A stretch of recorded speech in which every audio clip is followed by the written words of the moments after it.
ఉన్నవి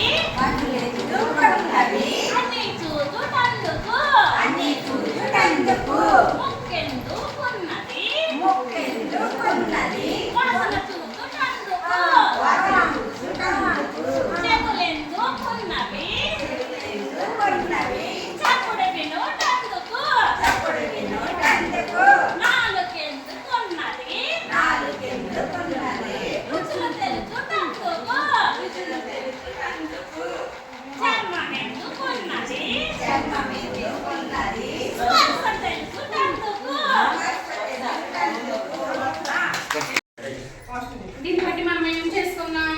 నీటిలో కరిగేది తెలుసుకున్నాం, నీటిలో కరిగేది తెలుసుకున్నాం. కరగనివి స్థిరంగా ఉండే ఏంటి? రాళ్ళు, ఇసుక స్థిరంగా ఉండిపోతాయి, అవి నీళ్ళలో కరగవు అనమాట. తేలికగా ఉన్నాయి, పైకి తేలుతాయి.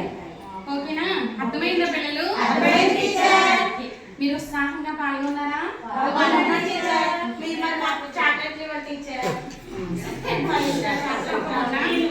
దీనివల్ల ఉపయోగం ఏంటంటే సృజనాత్మకత పిల్లల్లో పెంపొందించడం, ఇష్టంగా పిల్లలు ఏ యాక్టివిటీనైనా సరే ఇష్టంగా చేయడానికి ఈ అభివృద్ధి అనేది చాలా తోడ్పడుతుంది.